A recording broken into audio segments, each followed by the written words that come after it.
Tuje neza kandi nguhaye ikaze wagize neza gukora subscribe kwibuye rizima TV ndetse no kuri Prince Robert Rwanda. Ubuntu bw'Imana yacu n'urukundo rwayo bikomeze bikubeho aho uherereye hose. I love you so much. Kuri Imana iberesha ukuri kwayo kandi imibiri yanyu ubugingo bwanyu n'umwuka wanyu muhumeka bikomeze birindwe nibikazeho umugayo. Imana y'amahoro ibagirire neza aho muri hose, abari mu mage, mu makuba, mu bigeragezo, mu nimba, mu gahinda, mwishavu n'ahandi hose. Reka mbabwire yuko dufite umurengezi ari we mwami wacu Yesu Kristo, azaduha ibihembo ku munsi mubi no ku munsi wo guhabwaho ingororano. Nakiriye mwene data mugenzi wanjye Masengesho, hanyuma reka muhikaze dusuhuze atuganirize iby'Imana ishyize ku mutima. Dufite topic iryoshye, topic nziza ivuga ngo uyu munsi uze kwicara usobanukirwe agakiza gahimbano, gusenga guhimbano, sibyo no gukiranuka no guhimbano, kwihangira bihangiye. Mwakiriye kuri izi kamera zacu, ni karibu. Ndabasuje mwese abadukurikiye, muhabwe umugisha w'Imana. Ndabakunda, ndabasengera, nifuza kuzabana namwe mu bwami bwo mu ijuru. Imana ibahe umugisha. Amen. Data, turagushimiye mu izina rya Yesu Kristo. Hallelujah. Tugushimiye ko duhaye umwanya mwiza wo kuganira na bene data, tugisenga ducecekesheje ibitavuga Imana byose. Izina rya Yesu Kristo, Mwuka w'Imana nabe muri twebwe kugira ngo tubashe kuvuga ibyo ushaka ko tuvuga, kandi bigere kubo ubigeneye, kuko ubutumwa atari ubwa bose. Ubuntu bwawe nibugumane n'abakwizera mu izina rya Yesu Kristo. Amen. Amen. Yesu Kristo aguhe umugisha kandi akwishimire. Tuvuze ibintu bigendanye n'ibihimbano. Twagize hari uko umwuka w'Imana agenda mpishurira nuko ngenda ndushaho kwegera Yesu. Ngenda mbona ko abantu ibintu babwirijwe atari agakiza. Baracupuriwe, mbona ubwo we barapiratiwe. Reka tuvuge wenda mu buryo barahita bumva barapiratiwe. gucupuritiwa nuko kubwibicupuri nibyo bahawe. Hari ijambo ry'Imana usoma warihuza n'imyitwarire y'uwo ryakabaye rigenga, ukabona ibyo bintu birabusanye ijana ku ijana, ukabona nimbusane. Ukibaza ngo uyu muntu uko ari kubwirizwa ibyo bavuga ko ari Imana, none bimugendekeye bite ko atari kugendera mu ijambo ry'Imana? Ijambo ry'Imana ritubwira ko nituguma mu ijambo ry'Imana aribwo nyine tuzaba tubaye abigishwa nyakuri ba Kristo. Umuntu utaguma muri iryo jambo ntabwo azi Yesu Kristo, ntabwo azi iyo Mana, nta nubwo inzira arimo ari inzira ijya mu ijuru. So nukuvuga iki rero? Iyo turebye tukagenzuza Bibiliya, ijambo ry'Imana tukayigenzurisha ibyo bita gakiza, ibyo bita kwizera, ibyo bita gusenga cyangwa gukiranuka, tukabona umuntu afite gusenga kundi kunyuranye nuko ijambo ry'Imana rivuga, tukabona afite kwizera kundi kunyuranye n'iby'ijambo ry'Imana rivuga, n'agakiza afite kanyuranye n'ijambo ry'Imana, duhita tumenya ko ako gakiza atari ak'Imana. Hari ikiganiro nakoze cyabanjirije iki ngiki, yego, no musaza Dr. Rutayisire ari kuvuga ati ngeyo nicaye mu rusengero, yego, sigaye mbona abakirisitu nanjye bikancanga. Ati bafite Yesu, ati hari abo batoraguye, ntibamenya abo babatoraguye, n'urugero nyine nguhaye. Yego. Turabishamikiraho nyine kuri icyo ngicyo uri kuvuga. Uyu munsi abantu n'amatsinda y'abantu agiye atandukanye, ubona agakiza mu isengere, imyizerere ari ibintu biri vage. Urumva Rutayisire nyine nanjye icyo kiganiro naracyumvise, yaravuze ngo igorigota hari imisaraba itatu, ngo biterwa n'uwo wateruye. Ahubwo ntago ari itatu pastor, hari n'indi y'ibindi bisambo byinshi. Itatu ni yazanye na Yesu. Yego, ni yazanye na Yesu. Ahubwo mbere yuko bamuzana gukebwaho hari abandi bari bahazanye. Ngo biterwa n'uwo wateruye. So rero buriya niba wamugane abantu nibavuga ngo umusaraba niwe bendera ryacu, biterwa n'uwo bari kuvuga. Hari uba uri kuvuga wa wundi wari uri ibumoso wavuze ati ubundi nawe imanure wikize. Hari uwateruye uwa cya kindi cyaryibye. Hari uwateruye w'ibindi bitamenyekanye byabaga hariya, wenda harimo n'uwavuze uwa Yesu. Rero wa mugani imisaraba ni myinshi, biterwa n'uwo bateruye. Ijambo ryo kuvuga ngo ngo bafite Yesu wundi ataza ngo ni ba Yesu benshi, ngo ni ba Yesu benshi, hari n'abatazi aho babatoraguye, hari n'abatazi. Ariko nagira ngiye ntekereza ko umuntu nka Kanoni, nka Dr. umuntu ufite ijambo riremereye gutya mu bintu bigendanye n'iyobokamana muri iki gihugu, Yego. namusubiza ko akwiriye kuba haza, ahubwo akwiriye kudusobanurira Yesu abayoboke babo bafite bamukuye he ninde. Oya namanza tubwire we uwatanga n'uwuhe, we atanga uwuhe watumye abakristo bajagarana. donc ngenzi ko uwo babahaye ari we bafite. None nimba bamwihakanye bamuhawe nande, uwatanga n'uwuhe? Ibyo nibyo bintu bikwiriye kumenyekana. Mumumbarize. Muze kumutubariza Yesu we yatanze n'uwuhe, uwo yabonye bafite. Nimba azi ko hari ba Yesu benshi ubwazi no kubatandukanya, yasanze muri abo benshi bafite uwuhe, we uwo yabahaye n'uwuhe. Yego.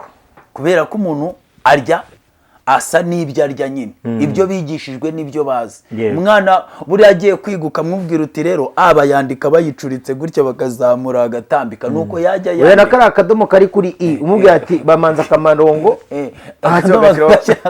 bagashyira hasi, yaza kuvuga ati tuzabaze, niko twabyize, niko yajya yandika cyane. None bigisha bapotere dufite muri iki gihugu, ahubwo twongere dusubire mu bintu, twongere tubitekereze. Ari umugabo tuyoboraga kera mu majyaruguru, amwitaga Christophe, harya irindi bamwitaga ndera bazivamo Christophe. Nuko nguko nibivemo neza, babitubwiza ukuri, batubwira ati burya bijya twababwiye, hari Yesu twabatsimbye, twanze ko mumenye ibye tubabwira undi. None rero uyu nguyu nawe twababwiye turabona atagifite imbaraga, twahawenda hadutse undi, tugiye kubabwira uwo ari we. Babitumenyesha, babimenyesha abantu, nako twe turabizi, Yesu yarabiduhishuriye, hari abe yarabibabwiye. So rero hari ugukiranuka guhimbano nyine byatewe n'uwo Yesu wundi, cyangwa n'izo nzira zindi abantu bagiye bacamo. Uyu munsi ndagira ngo twifashishe ijambo ry'Imana wenda kugira ngo tuze gusobanurira ibi bintu neza. Katubanze dusome mu Bakolosayi ibice 2, Abakolosayi ibice 2 umurongo wa 23. Niho ngira ngo dusome Abakolosayi 2:23. Baravuze ngo ni koko ibyo bisa naho ari iby'ubwenge kugira ngo abantu bihimbire uburyo bwo gusenga, bigire nk'abicisha bugufi, bigomwe iby'umubiri, nyamara nta mumaro bigira na hato wo kurwanya irari ry'umubiri. Hari ibintu abantu bahuriza hamwe, ngwino dukora idini, dukora urusengero, dushyireho amakorari, abantu baza hano iwacu ntibazajya banywa inzoga, ntibazajya bakora gutya na gutya. Abantu bakaza nyine bakavuga ati ubwo twaretse inzoga buriya agakiza twagashyikiriye. Ubwo twagiye muri korari, muzi korari yacu ukuntu hitinga, ifite n'abaterankunga, twebwe twuzuza bike arena, urashaka kuvuga ko tutari abantu b'Imana? N'ikimenyimenyi iyo twese turi kuririmba, twahumirije twese turi kwisinziriza, rwose ubona ko hari n'abarira, maze ubwo urumva umwuka wera ataraho. Ni koko ibyo bimera nk'aho hari icyo bimaze, cyangwa hari icyo byerekana kugira ngo abantu bihimbire uburyo bwo gusenga. Abantu bari gusenga mu buryo buhimbano, nyamara Yesu yategetse uburyo abantu bakwiriye gusenga. Yesu yavuze ko abamusenga bakwiriye kumusengera mu mwuka no mu kuri. Mu mwuka no mu kuri ni he? Kuko Data ashaka ko bene abari bo bagira gute, bamusenga. Umwuka ni umwuka w'Imana, kandi uwo mwuka ni Kristo. Kandi no mu kuri ni muri Kristo, kuko niwe kuri. Kuko niwe kuri. Barangije baravuga ati wowe Yesu ubundi tububakiye urusengero, mujye muza mu musengere hano. Urumva abantu nyine iyo bagiye ku rusengero ngo bagiye gushaka Imana, bagiye gusenga, ngiye gusenga. Ariko Yesu yategetse ko basengera he? Mu mwuka, muri we. Ni muri Yesu bagomba gusengera. Muririmbyi yuzuye umwuka yaravuze ngo n'umwana muto uzi gusenga ntabwo azagira ubwoba, azafashwa no gusenga. Ariko asengera mu mwuka no mu kuri, ari yeye mu ijambo ry'Imana. Ijambo ry'Imana avuga ngo ubereshe ukuri ijambo ryawe, kuko ijambo ryawe ari ryo kuri. Abantu barasenga ntibasoma ijambo ry'Imana, abantu barasenga n'abarisomye barisobanura uko bitari, ntibafite umwuka waryandikishije ngo aribasobanurire. Ibyo bazi ni ukwirwa ku misozi basenga, ngo mu yakarani ijuru, mu nsengero, ahantu henshi hagiye hatandukanye. Nyamara Bibiliya iratubwiye ngo ibyo ntibigira icyo bimarira ubikora, kuko bidashobora kurwanya kamere. Niyo mpamvu ubona abantu bamaze imyaka basenga ariko bagisambana, bagifite amoko, ari abagome, ubugome, bagifite ubucakura, uburiganya n'ibindi bintu byose byuzuye mu mitima yabo. Ikibikubwira, ikikwereka yuko ari ugusenga guhimbano, ni uko usenga ariko ayo masengesho ntaguhindure. Icyo ni kimwe. Cya kabiri, tugiye kureba ibyakozwe n'intumwa. Yego. Imana tugire neza, wenda Imana mfashe ntaza gutinda. Ibyakozwe n'intumwa 19 turasoma duhereye kuri 13. Imana ishimwe cyane. Amen. Gukiranuka guhimbano, gusenga guhimbano, agakiza gahimbano. 13 haravuze ngo, ariko inzererezi zimwe zo mu Bayuda nazo zirukanaga abadayimoni zihimbira kuvuga izina ry'umwami Yesu kubatewe n'abadayimoni ziti, ndategetse mu izina rya Yesu uwo Pawulo avuga. Kandi hariho abahungu 7 b'umuyuda witwaga Sikewa, umwe mu batambyi bakuru bagenzaga batyo. Ubu ngubu dufite ikibazo gikomeye cyane cy'abantu ngo nese ngo ko badusengeye ngo tugakira, ngo nese ngo ko birukanya abadayimoni ngo bakagenda, ngo nibo bansengeye, ngo bavuga gute ko ari abantu atari abantu b'Imana, ngo mwe ntago mubizi, ngo uzi ko aribo bamanuriye ko nzabona visa, siko kino kibanza aribo bamanuriye ko nzakibona, umwana mpetse uzi ko nari naramubuza akaba aribo bamumpanuriye. Nyamara Bibiliya itubwiye abantu bihimbiye kuvuga Yesu wo bumvanye, si Yesu bahuye nawe, si Yesu bakorera, ntabwo ari Yesu bizera, ni Yesu bumvanye. Kandi inkomoko yabo, yego, bavuze ko ikomoka mu butambyi. Buriya ni nako kantu kajya kajijisha abantu. Aba bahungu b'Abayuda bo kwa Sikewa, Sikewa akaba ari umuyuda. Bati reka da, buriya bwoko nubwo Imana yatoranije, banabivukiyemo, se yari pasiteri na wabuhereza runaka, buriya rwose mutagira ngo yaje no gukizwa avuye mu biraro nka babandi cyangwa mu maroji naye. Oya, uriya se yari pasiteri, uriya yakijijwe akiri mutoya, n'irya runaka niho n'iry'ibunaka niwe warishinze, guhera muri za 40 ngaho uriya yari pasiteri. Arakomeye cyane, n'umuntu ukomeye. Nyamara Bibiliya iratubwiye ngo ibyo ntibyababujije kuba icyambere ari inzererezi. Yesu yaravuze ngo abantu bajya bite kuri aka kantu Yesu yavuze ngiye kubabwira. Yaravuze ngo nzababaza ngo nzababwira ngo nibwo nzaberurira, mbabwire ngo mumve imbere mwa nkozi z'ibibi sinigeze kubamenya. Bene data, abantu Yesu azabwira ngo mumve imbere mwa nkozi z'ibibimwe, bamubwiye ngo mwami ko twahanuraga mu izina ryawe, tukirukana abadayimoni mu izina ryawe, tukakiza abarwayi mu izina ryawe, niki kiri gutuma uvuga kutabizi utatuza? Azababwira ngo nimumve imbere mwa nkozi z'ibibimwe kuko sinigeze kubamenya. Ibyo bivuze iki? Ntabwo umuntu wacishije imbaraga ari we uzajya kuvuga ibyo bintu ngo avuga ngo twabikoraga mu izina ryawe, kandi yarabizi ko yabikoraga mu izina rya Nigeria, mu izina ry'izo yakuye muri Ghana, muri Uganda n'ahandi. Ninaha kuko naho reka dusigaye dukaze bakaze gereferaje n'ubworozi biri hejuru mu rwego, ahubwo se kujyabona abanyamahanga nabo bari gutonda baje kurahura, kuko hari ibintu by'ibicaniro. Wumvishe ijambo ibicaniro ukuntu ryagize imbaraga muri iki gihe, muze ku gicaniro. Abandi bantu ntabwo abantu babumvise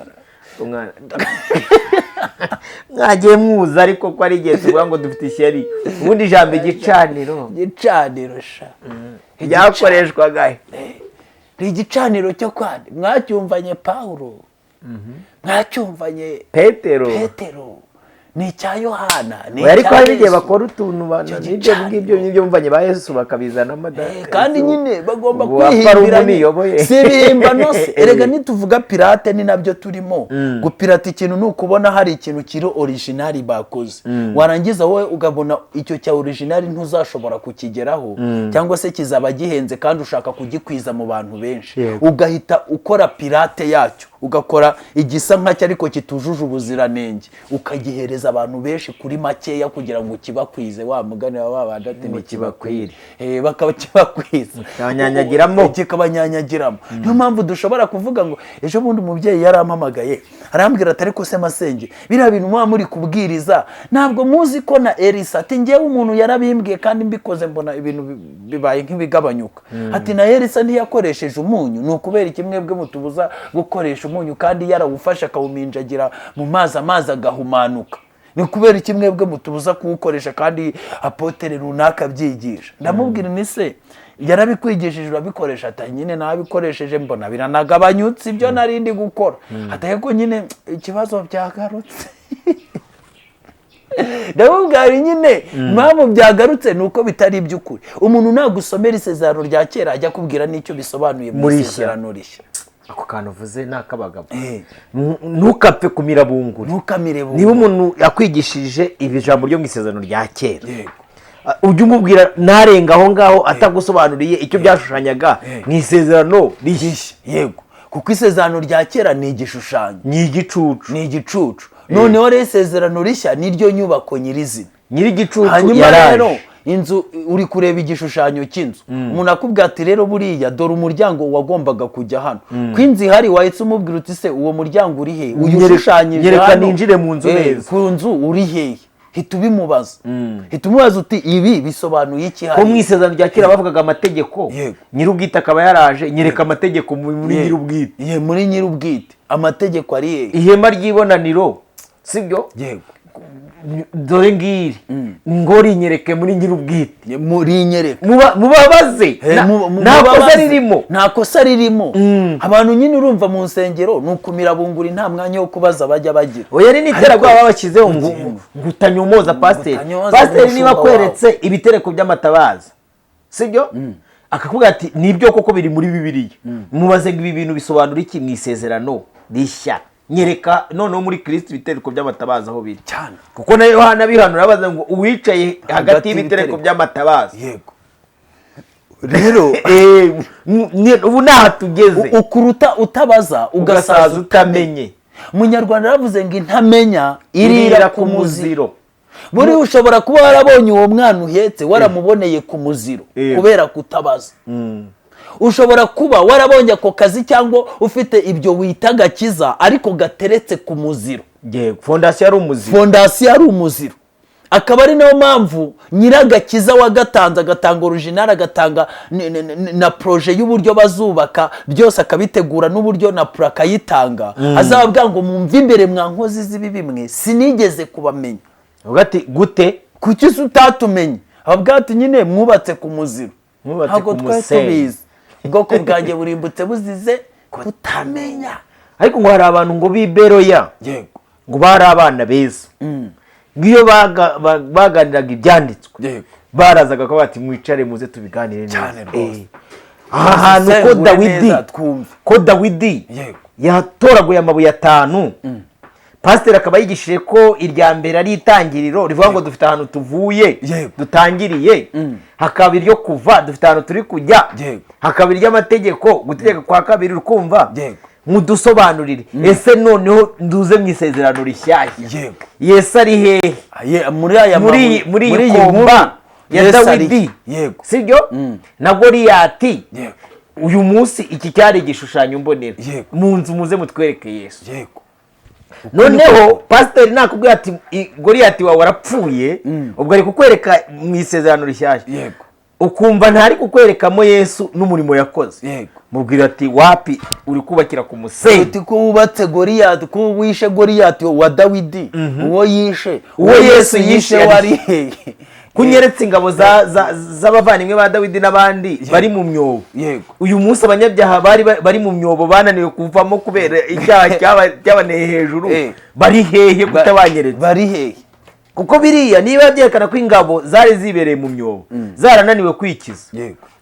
Twinjire mu isezerano rishyashya. Niko byanagendekeye n'umwana w'umuntu, icyaha cyari cyaranze gukira neza cyazaga kikamwishima hejuru. Nuvuga ati niba mwumva muri abagabo muhitemo uwacungura umuntu muri mwe. Wasaga bate icyaha kikavuga ati ngo murimbwa rero cyane. Ariko tubonye umucunguzi ari nawe Dawidi, buriya Dawidi ajya gutera Goliyati, mwibuka amagambo akomeye yavuze, yabwiye Goliyati atabwa ati rero utandeba mu isura y'umwana mutoya ngo je kuragira imbwa. Urakumva? Ngewe nkuteye, yewe hari umuntu uteye, ntabwo ari njye uteye, n'utereye muri njye. Nicyo dukeneye, ni nacyo Yesu yavuze kandi ahabwa ati ubundi ngewe ntabwo ari njye wishakira icyubahiro, kandi n'ibyanjye si byo mvuga, ahubwo ibyo numva na data. Uko byari bimeze kuri Dawidi, uko mwabonaga Yesu agenda Nazareti n'ahandi hantu, mwe mukirwa mwirebera ngo ni umuhungu wa Mariya, ngo ni uwo kwa Yosefu.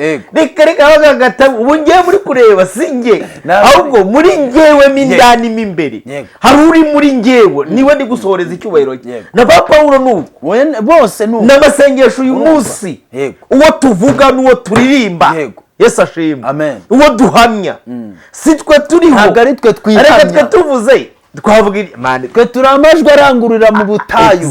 Urumva, twe turi amajwi, ntabwo ari ibyacu. Na Yohana Umubatiza nibwo yavuze ati ngewe muri kumva uvuga hari undi, n'ahantu baje no gupfunda ubucumi bw'inkweto. No rero ibyo bintu bakomeza basudira, hari igihe byaba bishingiye hehe ku bintu by'ibizira byo kutamenya, ku muziro. Inzi nzererezi ngo zarabikoze da, zishinga icyumba, zishinga itorero, ibintu biraguka, bati turabikora mu bazane. Urumva, ziti mu izina rya Yesu wa Paulo avuga, abadayimoni bakumva izina rya Yesu bakiruka, bakumva na Paulo kuko nawe yari yarabahamuye, ati niba ari uwo ntabwo tuguma hano. Hari abazimu b'inzererezi, buriya mwirukana b'inzererezi. Mu bisanzwe iyi myunyu yanyu hari akazi ikora, hari ahantu abadayimoni bajyaga bari kumuri kujya musubireyo, umuntu w'umuruze mwiduwe, bakagaruka babaza bati Paulo turamuzi, na Yesu turamuzi, mwebwe muri bana. Iyo myunyu bite byanyu?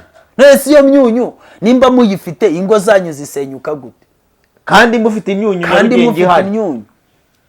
baguca inyuma gute ufite umunyu? Mada, ubwo abana bawe babaye gutyo, banyweye itabi, bigenze gutyo, bakubyariyeho kangahe kandi ufite umunyu?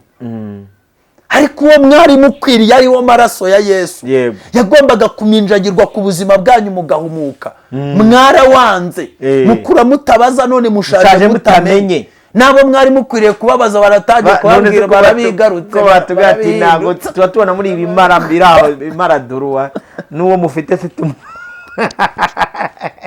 umusaza agiye gucaraho gati twarababeye, ati twarabahamije, narega n'abandi baraje mu minsi bicyogere bavuga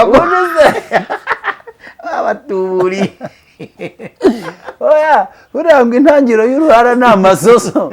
Ese umuntu atangiye kuba murancanga, mwarancanze ibintu mufite sinzi nabo mwabikwe, kandi aribo babikora ibyo batoraguye.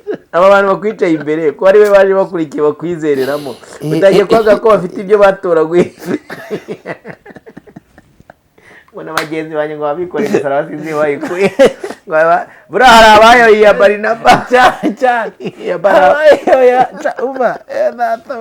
ariko tuvugisha ukuri, nanjye hari uwo ndababwira uyu ntabwo ari uwa Yesu. Uyu musaraba wikoreye ashobora kuba ari w'ikindi gisambo, kindi cyamututse. Igihe umuntu awubungana bati uyu musaraba uri kubungana, ntabwo ari wo witubeshya rwose. Aruhure kabote kabisa, twikomerere, ari uwa Yesu. So nuko rero twari turi kuvuga kuri aba bantu b'inzererezi. Inzererezi nazo zibasha gukora ibyo bintu mu izina ry'Uwiteka, ariko Yesu dusanze azababwira ngo mumve imbere sinigeze kubamenya. Narindi kubabwira ngo umuntu azabibwira so wacishije si n'uwabikoraga, kuko mu bakozi ba Satani barimo abakozi bagera nko mu byiciro bitatu bikomeye nubwo ari byinshi. Hari abakozi ba Satani bamukorera babizi, babafatanya bikorwa, ubushize twarabivuze, ku buryo Satani niyo ataba hari yiryamiraga bati mugenzi wanjye arahari ndabizi akazi nakabaye nkora araza kugakora. Uri kubyumva, atirwa abwira ngo genda ikibakwizemo nawe ubwe abaje kukinyanyagiza cyane rwose. Si ngombwa ngo Satani bwati kibanyanyagize, nawe ugomba kukibakwizamo nta bintu byinshi, kandi ibyo ubutware. Urumva, rega ijambo ry'Imana ritubwira ko Antikristo naza Satani azamuha ubutware bwe bwose, kubera ko ubu hariho ba Antikristo benshi. Rero hari abantu bafite ubutware bwa Satani, cyane. ukugendera akaba ari satani wicaye iwawe, ugutereta akaba ari satani ugiye musambana akaba ari satani ugusambanije. Ibyo satani mwenyewe yagusiga. Nkuko Dawidi nyine yateye Goliyati mu izina rya Yesu. Ry'Imana na Goliyati nawe yazaga mu izina rya satani. Puwe Filisteri. Buriya nibyo bya nuko nguko agakino kamezanga.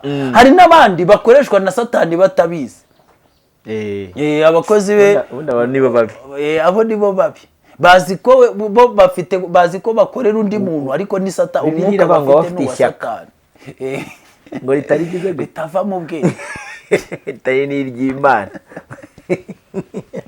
Urumva abo rero nibo babi, ni nabo batujengereje. Hanze aha nibo baba buzuye. Uvugi agahita gutuka kuri nyoko. Ugati gicucu we kanoni wacu ni dukumve. Tazamuvuga na. Urumva Kigoryi wowe uko bimeze gusa n'ibyo bitwe. Noneho uwo kandi akaba ari umuntu w'imbere. Abo n'abakozi ba satani bo mwibanga, n'abakoresha batazi ibyari byo, bari kumva bakora gusa. We baramuga ati kora, umuntu akumva ibintu biri kumuzamo agakora, kumva ibintu byo yishakiye gusambana, agahita yiruka, agenda akisambanira, kishakira kwiba, akagenda akiba, kamuga ati tukabya Robert tibiri hehera kwamukana, agahita akabituka. Urumva ntazi ngo habari kuko wibyakora nta nubwo abihemberwa. Ariko abandi abahungu i Kigali hano umusaruro wiyongera, bafatanya bikorwa. Umusaruro ugenda. Hari n'abandi noneho satani yahaye akazi, arababwira ati mwebwe tuzajya tubarana, muzajya muhembwa kuri pourcentage, muzana ubugingo bw'abantu 100 bakubita miliyoni 100. Ni kuri pourcentage. Urumva bakora kuri pourcentage. Abo ntibaryama, ntibagoyeka, ntibasinzira, bicara bari mu kazi nyine nk'uko ushishikarira gukora akazi tu. Nabo nuko baba bameze, kandi buri icyo bakoze babona umusaruro wacyo. So abo bose n'abakozi ba satani. Abo rero bo mwibanga twavuze niba bazabwira Yesu ateko twe tuzi ko ari wowe ukorera. Agateko sesha wumvaga koko ibyuhanura binturutseho, uvugishije ukuri. Buriya bintu wigishaga, wumvaga ibyo wigisha bihuye n'ubutumwa bwiza bwanjye natanze koko. Hati narinzi ko ariko babubwiriza, ndetse ko ariko Bishop yari yarambwiye ko ariko babubwiriza. Anyimika kansukaho y'amavuta yigondoye na rwa ruhembe n'iyabo yigondoye. Siko yambwiye ngo nanjye nzaye mbikora, yambwiye ngo njye mbikora, ngo ntago wabaho ubana n'ibigore byiza bikwicara imbere nta na kimwe wihemba. Ngo buriya nta cyaha kirimo, nubwo ujya kubwiriza ariko kuba waba ufite akantu k'abapfumu kenyereyeho cyangwa ubanza kwigirira nta ribi, kuko ari we Yesu. Kandi igihe twinyeganyezaga dushaka ibitangaza tukabona ntubidukoresheje, kandi abatwicaye imbere bahora batubwira ati mutureberemo, wumvaga tuzabigenza gute? Ukagira ngo nitegere nta mwabantu mwe ntabwo iravuga ngo nibwo nzaberurira. Mujya mutinya ikintu kiri mu bwiru, tonko ahubwo kiba kiri mu bwirura, ni ikintu gitwikiriwe, cyanze kwerurwa nyine, kibitswe mu mutima. Noneho ngo uwo munsi Bibiliya buriya jambo rye niryo ntinyamo, ngo nibwo nzerura. Noneho tonko tekereza ibintu bizerurwa, uyu munsi ntabwo birajya ku mugaragaro. Ntabwo urabona kuno bataha inzu n'urugero, yego ziba nka perezida wa repubulika agenda agataha inzu runaka cyangwa se igikorwa runaka, nuko bizagenda bizashyirwa habona. Nibwo nzaberurira kuri finale, nta mahitamo musigaranye. Ariko Yesu kuko ari umutunzi w'imbabazi, abanza guca muri masengesho, akababwira ati bavungurireho abafite amatwi bumva iby'umwuka abwira amatorero. Wowe ukavuga uti amatwi yanjye nta mwanya afite, amatwi yanjye yarafunze. Hari yavuze ngo abipfuka amatwi ngo batumva, bakihumiriza n'amaso ngo batarebesha amaso, batumvisha amatwi yabo, ngo imitima yabo bakayuzuzamo ibinure bagasiga ibihuri. Abindi bintu dushaka kumva ibya kanone biraduhagije. Ntabwo se ubundi muravuga mufite nta pasi, ubundi Bishop wacu niwe. Urumva ariko abo ngabo nabo ngo nibwo azaberurira, ababwiye ngo mumve imbere mwa nkozi z'ibi bimwe sinigeze kubamenya. Turi gutekereza gukiranuka guhimbana. Ba pasiteri baragiye bahimba gukiranuka, baraguhimba barakubazanira. baba baragenda bahimba kwizera, bahimba gusenga, barakubazanira. Havuga ati iyo usenze ukabigenza gutya, ugacanga ukabigenza gutya, aba ari ibyadanja, aba ari sawa. Bibiliya igenda yerekana nka Yesu avuga mu gusenga. Yego. Aravuze ngo nimusenga. Yego. Mukamere nk'indyarya. Yego. Mu yandi magambo bw'indyarya zigira gute? Zirasenga cyane. Uri kumva? Yego. Ngo mwirwe musubiramo iki? Amagambo muvuga amagambo muyadondobekanye. Yego. Uri kumva? Zigo? Senga. Mudondobekanya amagambo muyasubiramo. Ngo ubwo nimu izina ryawe ryubaho. Ubwami niba amasengesho yawe, niba agakiza kawe, niba kwizera kwawe nta hantu bihuriye no guha Imana icyubahiro, you are out of target. Cyo si icya mbere. Ubwo wahushije intego. Ubwami bwawe buze. Ubwami bwa Yesu buri muri wowe. Yes. Bwatura hehe se n'ibyo bintu? Hari mu bundi bwami. Ego abantu bafite amahepa yatuye muri bo cyane, n'imiryango runaka iba muri bo. Kuki mushaka kongera kuza gutuza Yesu muri izo empires zanyu, n'izo families zanyu? Hari families nyinshi zigiye zitandukanye hano hanze Masenyi. Abantu bimitse nka empire. Iyo bavuze empire ni ubwami. Burimo n'umwami nyine birumvikana. Uwo ubwami bw'abantu ibintu byose babirimo nyine by'ubwami. Hari umuntu ureba ukabona buruzuye. Burika akahita nakubwa ati nduwa Yesu. Tako na Yesu ndashaka ko yime. Tese none ko bigusaba kwimura ubwo bw'amatoyo nabwo bumfitiye umumaro. Mfite ubushobozi bwo gukeza abami babiri ngewe. Ubwami bwawe buse ibyo ushaka bibe mwese. Ukora ibyo Imana ishaka cyangwa ukora ibyo ushaka. Cyangwa urashaka. Hari n'abandi bantu babwira Imana ati wowe Imana wowe ibyo ushaka wowe. Ntabwo twe tubishaka. Ahubwo turashaka gukora ibyo twebwe tugize gute. Kandi ni wowe. Imana ibintu ushaka byihorera ubushake bwawe ntabwo tubukeneye. Twebwe reka dushireho utuntu twacu. Urumva? Yarababwiye ati umuntu nashaka kunkurikira yiyange, yikorera umusaraba, ankurikire. Ubwo nibwo bushake bwanjye. Noneho abandi baposo baraza barabahimbira ati ubundi nutikunda nta wundi muntu uzagukunda. We banza wikunde, wibebeze, wipostinge, wibebeze, wigirute ibintu byose. Abandi bataha ngaha ati ubushake ni bwiza. Ubw'Imana twari dusanze bushariye. Yego. Ubw'Imana bwawe bushate ntiwumva. Yego aposo. Tumva umushumba. Yego ntiwumva umushumba. Ubushake nibwo twebwe dushaka. Ubushake nibwo dushaka. Imana tugendera mu murongo tuguha. Widushira mu wawe. Nitujya mu yakarani ijuru dushaka amaviza, dushaka za UPI n'ibindi. Wituzane ibyo kwihana, ibyo gukizwa, ibyo gukurikira Yesu, ibyo kwihandisha imibabaro, ngo kwemera ngo kwihandisha imibabaro, ngo kuvuga ngo umuntu nakunda se cyangwa nyina cyangwa umuhungu we cyangwa umukobwa we kubandutisha ntakwiriye kuba uwanjye, ngo ijisho ryanjye nirincumuza ngo ndinogore naryo nzanogora maze nzarore, ngo ndite naryo narindi keneye. Ukora ibyo nshaka cyangwa bakaba hari Imana kora ibyo dushaka twe, ibyo ushaka ntabwo tubishaka. Hanyuma rero hari igihe kizagera na Imana ikari ibintu ishaka. Akaba hari ibintu ishaka. Uri kumva? None mwayibwira ibyo mushaka bagate nanjye ibyo bintu ntabwo mbishaka. Kamberurire. Uwo munsi ni bwaze. Hari ibintu mwambwiye ngo murashaka, mwanga ubushake bwanjye. None nagera igihe cyo kwanga. Mwaranze ndabihorera.